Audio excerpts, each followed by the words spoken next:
Hello guys. आज हम लोग देखेंगे कि पॉइंट चार्ज क्या होता है। ठीक है। और इससे पहले की वीडियो में हम लोग देख चुके थे कि चार्ज क्या होता है और उसकी जो है फैक्ट्स, उससे रिलेटेड कुछ फैक्ट्स हम लोगों ने देखे थे। तो हम लोग क्या करेंगे कि यहाँ पे मैंने नोट्स रेडी कर लिए हैं, आप लोग यहाँ से पढ़ लीजिएगा और इसके स्क्रीनशॉट ले लीजिएगा। इसकी वजह से आपके भी नोट्स जो हैं तैयार हो जाएंगे साथ साथ। और अगर आप चाहें तो इसको कॉपी में भी नोट डाउन कर सकते हो। तो सबसे पहले हम लोग पढ़ेंगे व्हाट इज़ पॉइंट चार्ज। तो it is a point where all the charge of a body is concentrated. किसी भी बॉडी के अंदर जो चार्ज होता है वो किसी ना किसी एक पॉइंट पे जो है कंसनट्रेटेड होता है, पूरी बॉडी का चार्ज, उसी को पॉइंट चार्ज हम लोग डिफाइन करते हैं। ठीक है। फिर आता है कंडक्टर, इंसुलेटर एंड सेमीकंडक्टर्स। ठीक है। कंडक्टर क्या होता है, आप लोगों ने हाई स्कूल में सुना भी होगा इन सब चीज़ों का नाम कि what is conductor, what is insulator, what is semiconductor. जिन मटेरियल्स के अंदर से करंट जो है या चार्ज जो है वो ईजिली फ्लो कर जाता है, उन मटेरियल्स को हम लोग कंडक्टर की कैटेगरी में डिफाइन करते हैं। यहाँ पे डेफिनेशन लिखी है, the material through which the electric charge and current can flow easily are called conductors. ठीक है। एग्जाम्पल्स के तौर पे आप लोग जितने भी टाइप के मेटल्स होते हैं वो कंडक्टर की कैटेगरी में आते हैं। ह्यूमन बॉडी भी कंडक्टर की तरह बिहेव करती है और अर्थ जो है उसे भी हम लोग कंडक्टर की तरह मानते हैं। इसी तरीके से इंसुलेटर ऐसे मटेरियल्स होते हैं जिसके अंदर से इलेक्ट्रिक चार्ज या करंट जो है वो फ्लो नहीं कर सकता या उसके फ्लो ऑफ चार्जेस पे रेजिस्टेंस जो है अप्लाई होता है। The material which resist the flow of electric charge, यानी ऐसे मटेरियल जो चार्ज के फ्लो को रेजिस्ट करें, रोके या करंट को रोके, उन्हीं मटेरियल्स को इंसुलेटर कहा जाता है। इनके एग्जांपल्स में वुड आता है, पोर्सिलीन आता है और प्लास्टिक आता है। ठीक है। आपने देखा होगा लकड़ी हो, प्लास्टिक हो, कांच हो, ठीक है, उनके अंदर से आप लोग करंट को फ्लो नहीं करवा सकते हैं या हम कहें कि चार्ज को फ्लो नहीं करवा सकते हैं।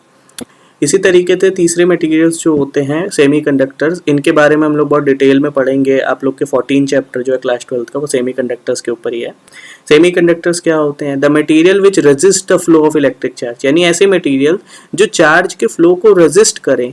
ठीक है। But the value of the resistance in between the conductor and insulator, लेकिन वो चार्ज के फ्लो को तो रेजिस्ट करेंगे लेकिन उनकी जो रेजिस्टिविटी होगी वो किसके बीच में होगी, या रेजिस्टेंस की जो वैल्यू होगी इनकी किनके बीच में होगी, कंडक्टर और इंसुलेटर की वैल्यूज के बीच में होगी। इसीलिए इनको सेमी कंडक्टर कहा जाता है। ठीक है। एग्जाम्पल के तौर पे दो फेमस हमारे पास सेमीकंडक्टर्स मटेरियल हैं, सिलिकॉन एंड जर्मेनियम। कार्बन को भी हम सेमीकंडक्टर की कैटेगरी में, इसमें एक्सीलेंट थर्मल कंडक्टिविटी होती है।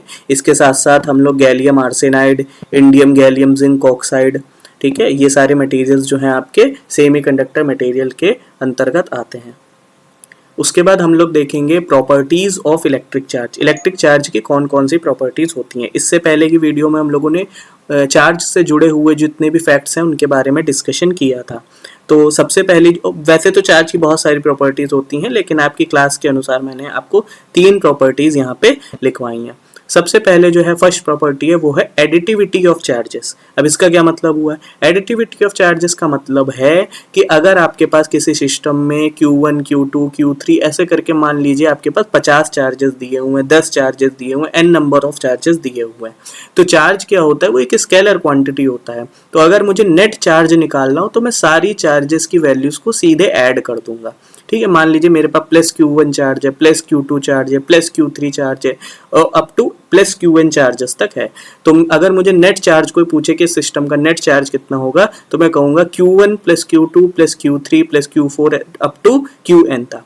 अगर मान लीजिए कि मेरे पास पहला चार्ज जो है वो Q1 है, दूसरा चार्ज जो है Q2 है, लेकिन जो Q3 चार्ज है यानी थर्ड चार्ज है वो माइनस Q3 है, नेगेटिव चार्ज है, तब मैं क्या करूंगा, क्या तब भी हम ऐड करेंगे, बिल्कुल तब भी हम ऐड करेंगे, लेकिन तब कैसे ऐड करेंगे, Q1 plus Q2 plus Q और फिर ब्रैकेट में माइनस Q3 लिखेंगे। यानी कि चार्ज की प्रॉपर्टी को ब्रैकेट में लिखना है माइनस Q3, लेकिन आपको बाहर जो है वो पॉजिटिव साइंस ही लगाने हैं और अगर कोई चार्ज नेगेटिव है उसे आपको ब्रैकेट में लिखना है, यानी कि Q1 प्लस Q2 प्लस और फिर ब्रैकेट में minus Q3 up to Qn। Okay. तो आप, मुझे लग रहा है कि आपको पहली प्रॉपर्टी जो है वो समझ में आ गई है। तो हम लोग चलते हैं सेकेंड प्रॉपर्टी की तरफ, चार्ज इज कंजर्व्ड। ठीक है। इसका क्या मतलब हुआ, कंजर्व का क्या मतलब होता है, ठीक है। हम लोगों ने देखा है एनर्जी के बारे में कि energy can nether be created nor be destroyed. Same उसी तरीके से चार्ज इज कंजर्व अगर लिखा है तो charge can nether be created nor be destroy, यानी चार्ज को ना तो हम बना सकते हैं ना ही उसे डिस्ट्रॉय कर सकते हैं, सिर्फ ये एक बॉडी से दूसरी बॉडी में ट्रांसफर हो सकता है। और उसी के अकॉर्डिंग हम लोग कहते हैं कि इस बॉडी पे नेगेटिव चार्ज है या पॉजिटिव चार्ज है। यानी कि कोई ग्लास, मान लीजिए आपके पास रॉड है और कोई आपके पास सिल्क का आपके पास क्लॉथ है, ठीक है, ग्लास के ऊपर भी 0 चार्ज होगा, सिल्क के ऊपर भी 0 चार्ज होगा, तो टोटल चार्ज मिलके क्या हो जाएगा, 0 चार्ज हो जाएगा।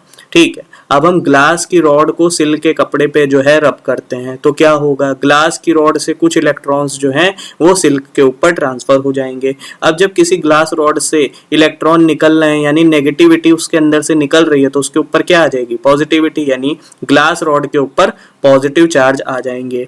ठीक है, और इसी तरीके से सिल्क के ऊपर इलेक्ट्रॉन्स आ रहे हैं यानी नेगेटिविटी आ रही है इसके ऊपर, इसलिए सिल्क के क्लॉथ के ऊपर जो है नेगेटिव चार्जेस आ जाएंगे।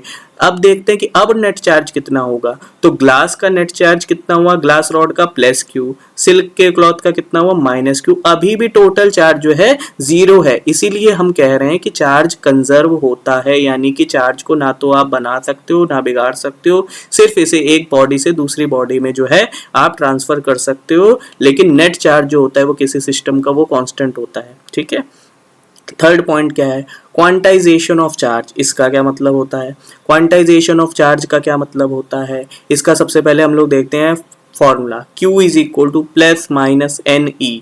ठीक है, यहाँ पे N क्या है, नंबर ऑफ चार्जेस है, E क्या है, चार्ज ऑन इलेक्ट्रॉन है, चार्ज ऑन इलेक्ट्रॉन कितना होता है 1.6 × 10⁻19 कूलम। ठीक है, तो यहाँ पे ये कह रहा है कि charge can only take the value of +NE और -NE। इसका क्या मतलब हुआ, यानी कि चार्ज जो है हमेशा +1 कूलम, +2 कूलम, +3 कूलम या -1 कूलम, -2 कूलम, -3 कूलम ही हो सकता है। यानी कि अगर मैं बोलूं कि 1.2 कूलम चार्ज कुछ होता है तो आप कहोगे नहीं, 1/2 कूलम कुछ होता है आप कहोगे नहीं, 3/2 कूलम होता है नहीं, 3.2 कूलम होता है नहीं। ठीक है, यानी कि आप फ्रैक्शनल वैल्यू चार्जेस के अंदर नहीं ले सकते हो, आपको कौन सी वैल्यूज लेनी होती है, integers value 0, 1, 2, 3, 4 up to infinity. आप कह सकते हो इस बॉडी के ऊपर +1 कूलम चार्ज है, +2 कूलम चार्ज है, लेकिन आप ये नहीं कह सकते हो कि इस बॉडी के ऊपर 1.5 कूलम चार्ज है। ठीक है, चार्ज की जो SI यूनिट होती है वो कूलम होती है। ठीक है, तो इसकी डेफिनेशन देख लेते हैं, the electric charge on a body is always an integral multiple of E। Integral multiple मतलब +1, +2, +3E, -1E, -2E, something like that. ठीक है, और चार्ज ऑन इलेक्ट्रॉन कितना होता है मैं बता चुका हूँ। इसी प्रॉपर्टी को क्या कहते हैं, क्वांटाइजेशन ऑफ चार्ज। ठीक है, अच्छा, unit of electric charge coulomb होती है, 1 coulomb. The total charge on 6.24 × 10⁻18 electron is equal to 1 coulomb. अगर आपसे कोई 1 कूलम की डेफिनेशन पूछे तो आप ये लिख के आएंगे पेपर में, the total charge on 6.24 × 10⁻18 electron is equal to 1 coulomb. यानी इतने इलेक्ट्रॉन्स पर जितना चार्ज होता है उसी को हम 1 कूलम चार्ज कहते हैं। तो आई होप कि आपको ये दोनों जो मैंने स्लाइड्स दिखाई हैं इसको ये चीज़ें आपको समझ में आ गई होंगी, और साथ ही साथ आप लोग जो है इसके नोट्स भी बनाते चलिए। मैं आपको नोट्स प्रोवाइड कर रहा हूँ, आप चाहो तो स्क्रीनशॉट ले सकते हो, चाहो तो इसे आप कॉपी में साथ ही साथ उतार सकते हो। इससे पहले की वीडियो चार्ज के बारे में आप देखना ना भूलें, और आपको पता है कि हम लोग क्लास 11th और 12th का कंप्लीट सिलेबस यूट्यूब पे इन्हीं नोट्स के माध्यम से करवाने वाले हैं। तो चैनल को सब्सक्राइब कर लीजिए, वीडियो अच्छी लगी हो तो कमेंट करके बताइए, कुछ सजेशन हो वो भी बताइए, और वीडियो को लाइक करिए, सब्सक्राइब करिए। थैंक यू, मिलते हैं नेक्स्ट वीडियो में।